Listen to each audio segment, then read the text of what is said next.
episode 2. Episode 2 already? Yeah. Yes, episode 2 already. What are we going to talk about? I've heard this episode is going to do something about place of assembly. Places of assembly, like Yes. what?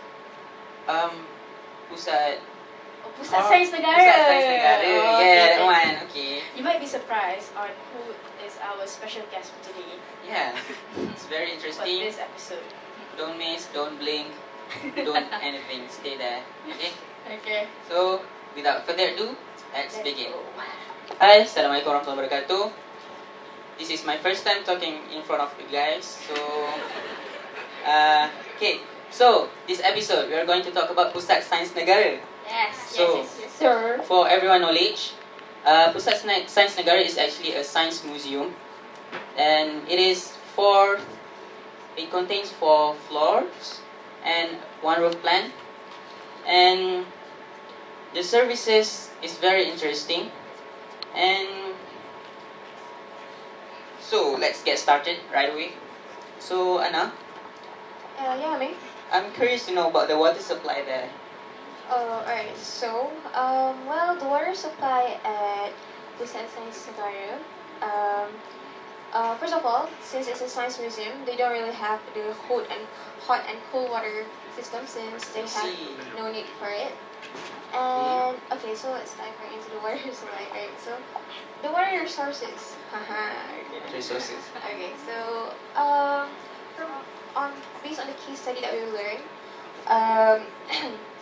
the Pusat Sains Negara located in Mount Kiara, they got their water resources from Shabas, which I find interesting actually because I thought Shabas actually carries water throughout Selangor, but then we find out that it actually carries water for Pusat Sains Negara as well, which located in Mount Kiara. Oh, so it covers wow. a large area lah. Yeah, not only Pusat Sains Negara, actually the whole Mount Kiara The as well. whole Mount Kiara, Yeah. that's crazy.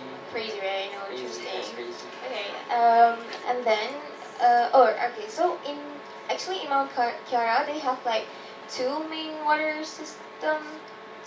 tank, but the one that Pusat Sains Negara use is a high-level capacity water tank, which have the capacity of like 3,000 gallons of water. It's like 3,000 guys.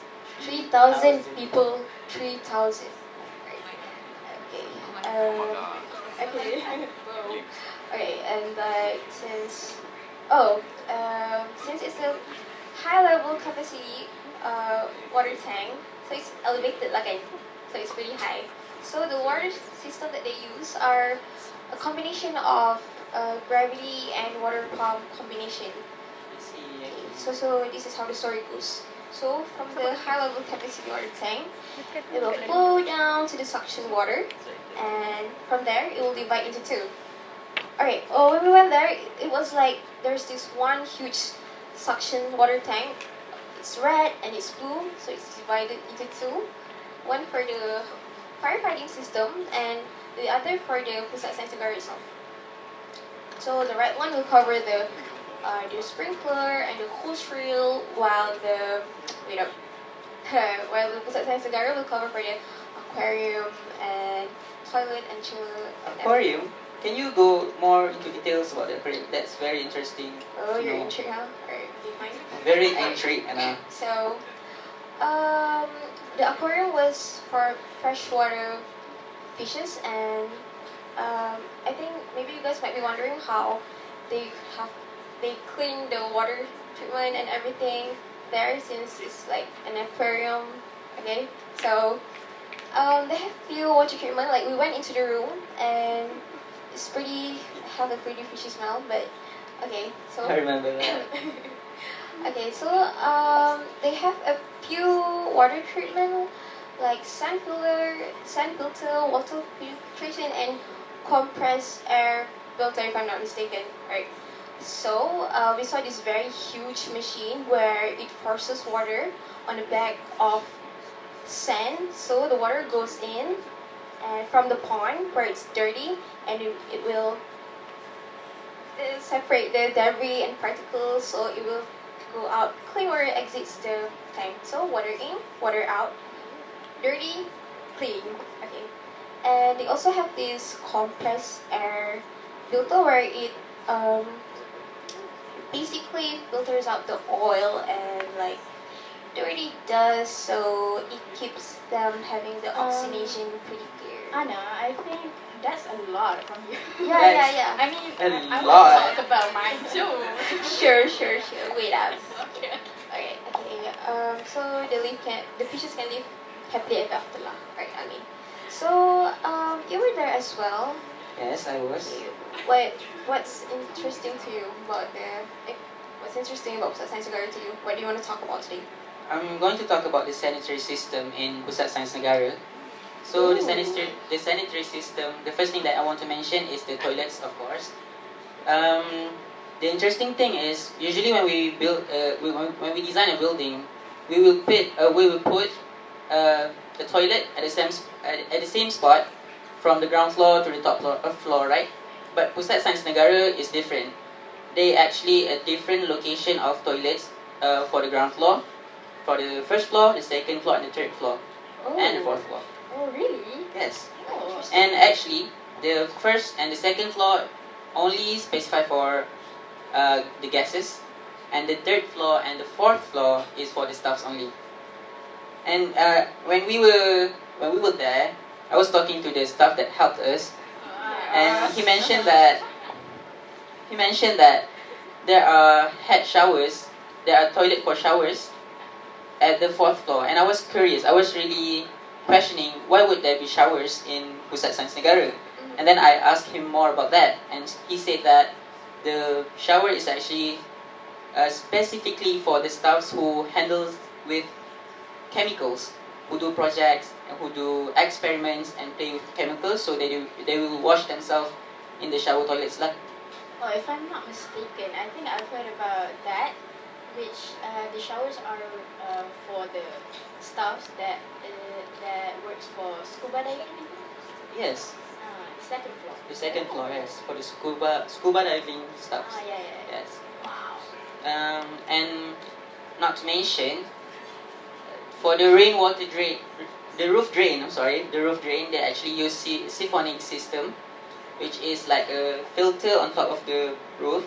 We actually went on top of the roof at the dome, outside the dome, and we can see the siphonic system face to face. I can say, can actually touch the thing, and the staff explains to us how it actually works. So, Amira, can you tell us about the disposal system? I mean, as we all know, disposal system is basically rubbish bins, recycling bins. It's very, people already know how they work. Basically, it's how Pusat Sains Negara actually has a recycling system. Just like other buildings, they have the papers, the glasses, and the what's the other one? The last one? The food. Food. I think wet waste. So it's basically just a simple recyclable disposal system. And for the method, it will be collected by Alam Flora, which we all know covers the whole KL, and then it will transfer to the station itself. So it's basically just simple disposal system. So for the places or location of the bins, there's actually no.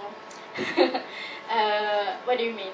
Like there's no specific location. It's just randomly placed around the Pusat Sains Negara. You mean So the bins? yeah, the bins. Yeah. So basically, it doesn't correlate to like the circulation or anything. So it's just randomly there. So, I forgot to ask before, what about the sewage system, Gigi? So we do not really have a lot of information about the sewerage system because when we interview the staff, they're mostly like engineers, so it's not their field of expertise. So but what we do know is that Pusat Sains Negara is located at Bukit Kiara. So Bukit Kiara development area has an existing main sewer line that ends about 1 kilometer south from the PSN site. So, however, this also means that they needed an additional planning to manage the wastewater. So, firstly, what do main sewer do? So um, they collect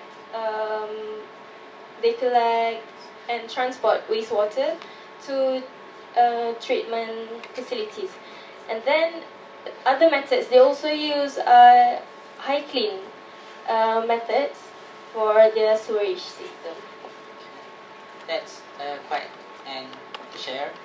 So, Rain, can you explain about the fire system, the fire protection system? So about fire protection system.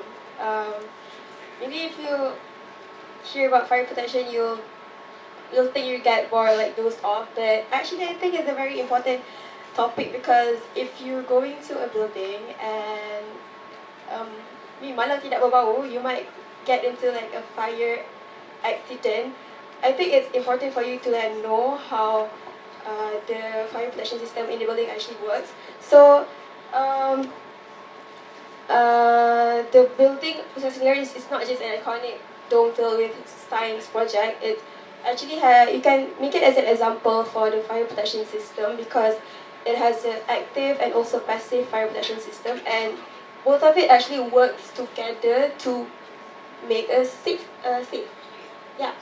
So okay. So if you're talking about active fire protection, so just think about fire alarms, sprinklers, fire extinguishers, stuff that just like actively works to stop or control the fire.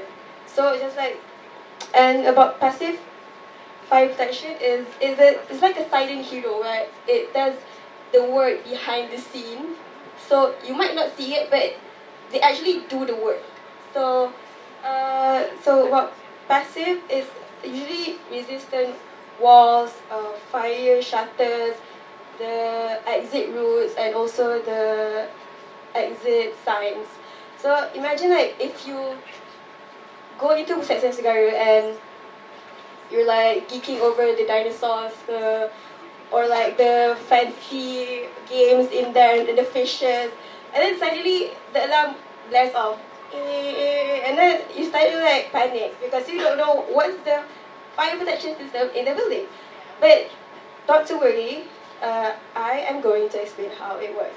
So first, the process is the active system will kick in when the detector, like the fire alarms, detect the trigger, and then it will send it to the fire alarm control panel in the control room, and then it will send to the SPKA, which is System Pengawasan Kebakaran Automatik. But before they send to the firefighters, the JBPM, which is the Malaysian Fire and Rescue Department, the SPKA will first ask the building whether it is a false alarm or there is actually fire happening there. So they actually filter out the false alarm, and also if the fire actually happened, they will call the firefighter, and straight away the firefighter will come lah. So it's faster and safer for us. So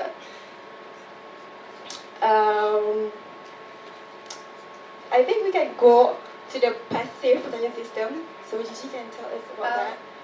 I would like to add something. So a lot of people do not take it seriously, but it is actually very important for you to know the location of the nearest fire alarm, so you can pull whenever there's a fire. Because if you do not know, then the fire will start like catching up, and then